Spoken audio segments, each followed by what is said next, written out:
Perayaan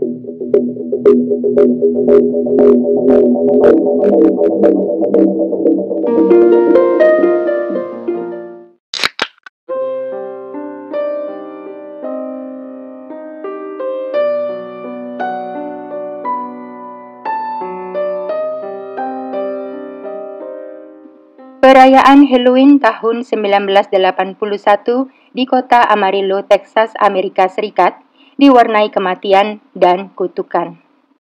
Ada seorang biarawati lanjut usia ditemukan meninggal dunia dalam keadaan mengenaskan, dan ada seorang pemuda dengan gangguan kepribadian dituduh sebagai pelakunya. Sebelum dieksekusi, pemuda itu mengutuki semua orang yang telah membuatnya dijatuhi hukuman mati.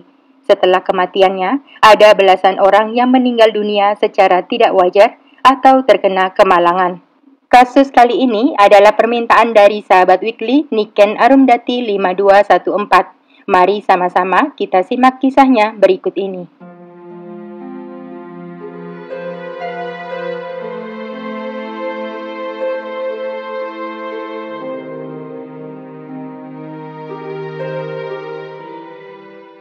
Pada perayaan Halloween di Amerika tanggal 31 Oktober tahun 1981, sekitar pukul 7:30 pagi, biara St. Francis yang ada di Amarillo, Texas, dikejutkan dengan kematian Suster Thaddeus Benz, salah satu biarawati berusia 76 tahun.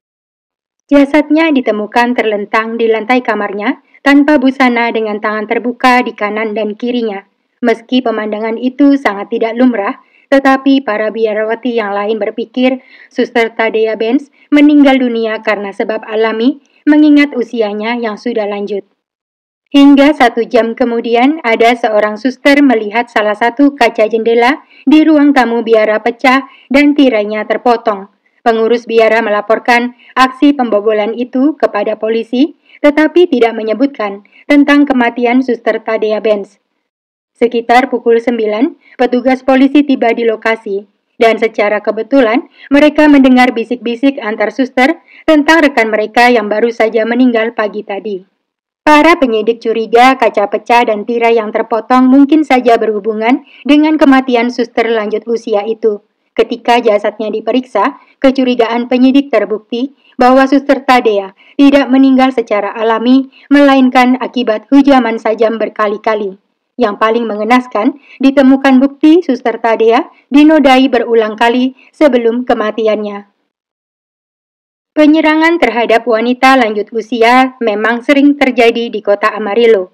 Pada musim semi tahun 1981 saja, ada 10 korban lanjut usia yang dihajar dan dinodai, bahkan beberapa dihabisi.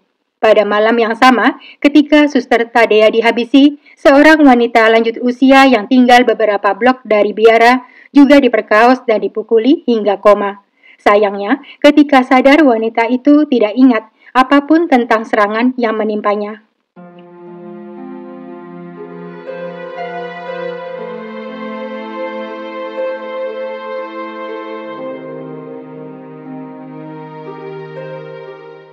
Masyarakat kota Amarillo menuntut pihak kepolisian segera menangkap pelaku agar keadaan kota mereka kembali tenang.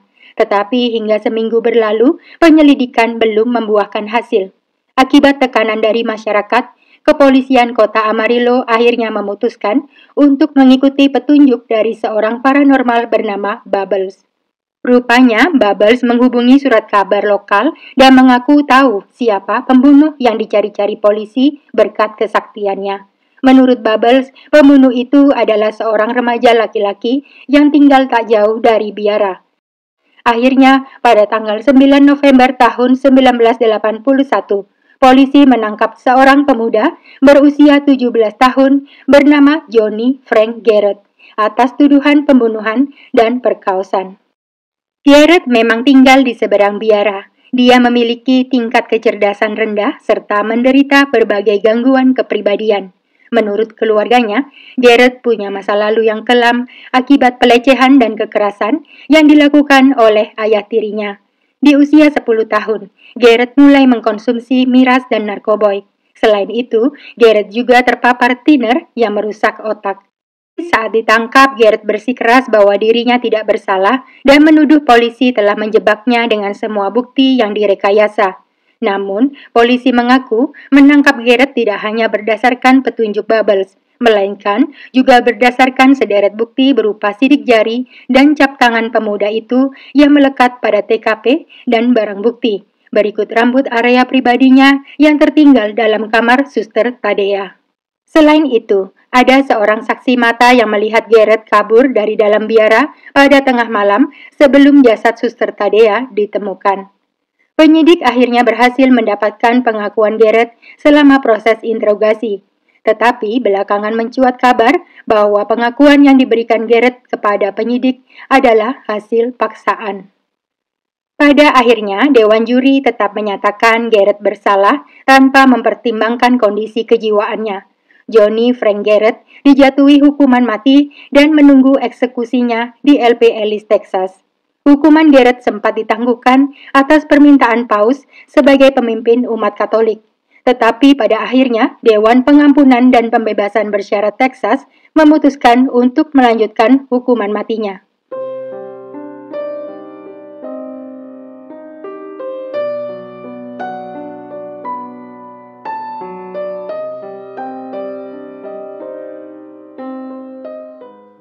Pada tanggal 11 Februari tahun 92, Johnny Frank Garrett yang saat itu berusia 28 tahun menjalani eksekusi setelah menyantap es krim sebagai makanan terakhir.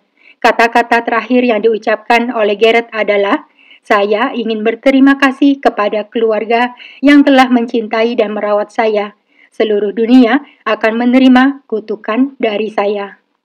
Entah kutukan Garrett terbukti atau tidak, anehnya, sejumlah orang yang terlibat dalam proses penghukumannya satu persatu meninggal dunia atau mengalami kemalangan yang mengerikan setelah kematian Garrett. Salah satu juri bernama Novella Sumner meninggal beberapa hari setelah persidangan berakhir akibat terjatuh dari tangga. Putri dari juri bernama Nathan Shackelford secara tidak sengaja tertembak dan meninggal, sedangkan kakak perempuan juri Nathan meninggal dalam kecelakaan. Pengacara yang mewakili Garrett di persidangan meninggal karena kanker pankreas. Kemudian, ada pemeriksa medis bernama Ralph Ederman masuk penjara karena memalsukan laporan otopsi dan istrinya meninggal karena kanker pankreas. Dua pengacara Garrett meninggal dunia karena kanker leukemia, begitu juga dengan dua petugas polisi yang terlibat dalam kasus ini.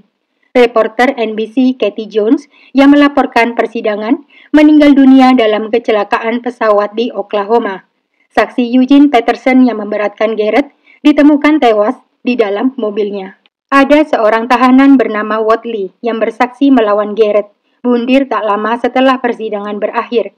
Guru sekolah Garrett, Carol Moore, yang juga bersaksi melawannya, bundir tidak lama kemudian. Denny Hill, jaksa wilayah yang terlibat dalam kasus ini juga bundir, disusul putrinya beberapa tahun kemudian. Pengacara Garrett lainnya, Jeff Blackburn, kehilangan istrinya karena bundir dan putranya mengalami kerusakan otak permanen akibat tidak sengaja terkunci di dalam mobil yang panas. Meskipun tampaknya ada banyak kematian seputar kasus Garrett, tetapi mungkin semua itu hanya kebetulan saja. Banyaknya kasus bundir di antara mereka bisa jadi akibat perasaan bersalah karena telah menghukum orang yang tidak bersalah. Pada tahun 2004, DNA pelaku pada kasus kematian Suster Tadea Benz ternyata identik dengan penjahat lain bernama Leoncio Perez Rueda. Rueda mengaku bersalah dan dihukum seumur hidup atas kejahatan yang terjadi beberapa bulan sebelumnya terkait perkosaan dan pembunuhan seorang wanita lanjut usia bernama Narnie Box Bryson. Banyak orang percaya Leoncio Perez Rueda adalah pelaku sebenarnya di balik kematian Suster Tadea Benz. Pihak keluarga Johnny Frank Garrett telah mencoba mengajukan persidangan ulang demi membersihkan namanya. Namun Pemkot Kota Amarillo menolak. Berprasangka buruk hanya karena penampilan dan perilaku seseorang tanpa mengetahui latar belakang mereka bisa berakibat fatal. Seperti dalam kasus kali ini, akibat prasangka buruk, hilanglah satu nyawa tak bersalah. Menurut kalian, apakah kematian dan kemalangan belasan orang tersebut adalah korban kutukan Garrett ataukah hanya kebetulan? Dan apakah menurut kalian Garrett memang bukan pelakunya? Sekian dulu kasus weekly hari ini. Sampai bertemu dalam kasus berikutnya dan terima kasih.